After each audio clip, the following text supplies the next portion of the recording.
আর একটু সময় আগে যদি যেতে পারতাম, বাট এটা লজিস্টিকের ব্যাপার আছে, দুইটা বোর্ডের মাধ্যমে ইউনো এগ্রিমেন্টের ব্যাপার আছে। বাট অবভিয়াসলি এই 4টা ম্যাচের জন্য যেটা আমরা এখন অলরেডি দেখে ফেলেছি, 4টা ম্যাচের দিকে যদি চেয়ে থাকি তাহলে আমার মনে করি বেশ কয়েকটা ম্যাচ যদি খেলতে পারতাম তাহলে হয়তো আর একটু ভালো হতো বাংলাদেশ টিমের জন্য। আমরা বাংলাদেশ দলের পরিসংখ্যান এবং বেশ কিছু রেকর্ড দেখলাম এই সিরিজটা। বাংলাদেশ দলকে নিয়ে আরো কথা হবে, ছোট একটা বিরতির সময় হয়ে গেছে। Stay with us.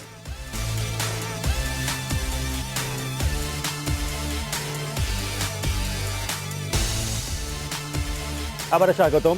দেখছেন আমাদের বিশ্বকাপ ইন্ডিপেন্ডেন্ট টেলিভিশনে, আপনাদের সাথে রয়েছে রুবাইদ ইফতেখার। কথা বলছিলাম জাভেদ ওমর বেলিম এবং আতর আলী খানের সাথে। বিরতিতে যাওয়ার আগে জাভেদ এবং আতর ভাই, আমরা বেশ কিছু পরিসংখ্যান দেখছিলাম, বেশ কিছু রেকর্ড দেখছিলাম বাংলাদেশের, যেটা খুব একটা হ্যাপি না, কিছুটা গ্লুমি রেকর্ডস।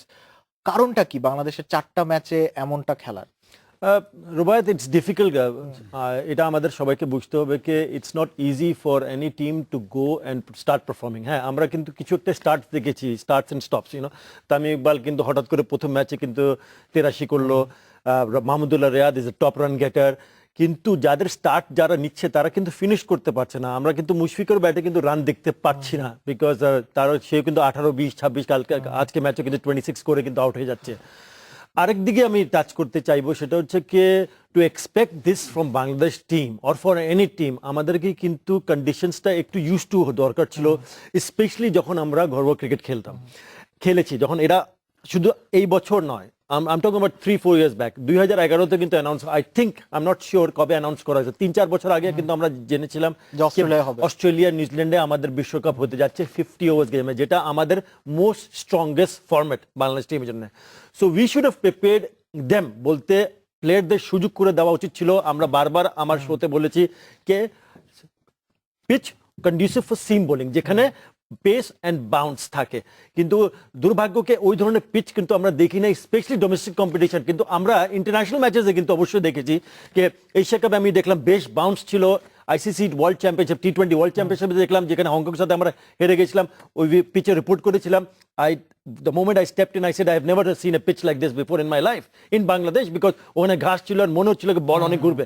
ওই ধরনের পিচ যদি আমরা তৈরি করে দিতে পারতাম ডোমেস্টিক কম্পিটিশনে, তাহলে we should have been mentally very well prepared. And obviously আমরা অভ্যাস হতো কি আমরা ব্যাটসম্যানরা কিভাবে খেলতে হবে, you can play shots, you just have to be, আমরা অ্যাডাপ্ট করতে পারতাম, একটু অ্যাডাপ্ট এন্ড অ্যাডজাস্ট করতে পারতাম। But I should not be pointing fingers to anybody. আমার মনে হয় mentally you have to prepare yourself because you're a professional, এবং আমরা কত তাড়াতাড়ি অ্যাডাপ্ট এন্ড অ্যাডজাস্ট করতে পারলেই কিন্তু আমরা ভালো খেল। এখনো কিন্তু আমাদের মেইন টুর্নামেন্ট স্টার্ট হয়নি, বাট অবভিয়াসলি আমরা কিন্তু কনফিডেন্স লেভেল নাই ওরকম। আমি মনে হচ্ছে কি যে ধরনের থাকার কথা ওইভাবে হচ্ছে না, যেহেতু we are not performing well. But it's about the senior players. আমি বারবার বলছি senior players have to take the responsibility, I think. Javed ভাই, আতর ভাই বলছিলেন সিনিয়র প্লেয়ারদের রেসপন্সিবিলিটি নিতে হবে। আপনাকে যদি আমি স্পেসিফিক কিছু জায়গা বের করতে বলি, বাংলাদেশ দলের 4টা ম্যাচে আমরা দেখলাম যে পারফরমেন্সটা আসলে আশানুরূপ হয়নি। আপনার কাছে দুর্বল দিকগুলো কোনগুলো মনে হচ্ছে? কন্ডিশনের সাথে অ্যাডাপ্ট করতে না পারা, ব্যাটসম্যানদের ব্যর্থতা, বোলারদের ব্যর্থতা। আথার ভাই সাথে একটু অ্যাড করি। আথার ভাই যেটা বলেছে যে আমরা জানি 4 বছর আগে ওয়ার্ল্ড কাপ খেলতে যাচ্ছি, ওটা তো আরো 4 বছর ভাই। কিন্তু আমি চাচ্ছিলাম যে আমরা ওয়ার্ল্ড কাপ, যেহেতু অস্ট্রেলিয়া নিউজিল্যান্ড বলে কন্ডিশন, আমরা আপনি খেয়াল করে দেখবেন আমরা যতগুলো মানে আজকে 5th ওয়ার্ল্ড কাপ আমাদের, কিন্তু আমরা 2 ওয়ার্ল্ড কাপে ভালো খেলেছি। যদি বলি একদমই 99 পাকিস্তান, তখন কিন্তু আমরা সাইড ম্যাচগুলো ভালো খেলেছি, ওয়ার্ম আপ ম্যাচ। সেম 2007-এ আমরা সাইড ম্যাচ ভালো খেলেছি, 2011 আমরা এখানে ছিল। কিন্তু আমি চাচ্ছিলাম যে অস্ট্রেলিয়া যেমন আঠারো বছর উইকেটটা ইমপ্রুভ করা তো অবশ্যই দরকার ছিল। আরেকটা জিনিস খুবই ইম্পর্টেন্ট ছিল, আমি মনে করি যে আমরা 1 বছরের মধ্যে বা 1 বছর বা 1.5 বছর আগে অস্ট্রেলিয়া বা নিউজিল্যান্ডে একটা ট্যুর মানে কি, নট এগেন্স্ট অস্ট্রেলিয়া বা এগেন্স্ট নিউজিল্যান্ড, ওদের ফার্স্ট ক্লাস লেভেল হোক বা ওদের ক্লাব লেভেল হোক, ওই উইকেটে যদি 5টা বা 6টা করে ওয়ানডে খেলে আসতো, মানে 10টা 12টা ওয়ানডে কিন্তু অনেক।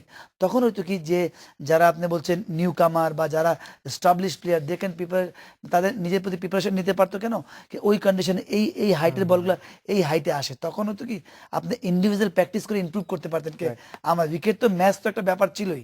আন্ডার 19 ওয়ার্ল্ড কাপ কিন্তু হয়েছে তোমার অস্ট্রেলিয়াতে, যেখানে নামুলক বিজয় ওয়াজ দ্য ক্যাপ্টেন, ওটার মধ্যে সৌম্য সরকার ছিল, বেশ কয়েকজন ছিল।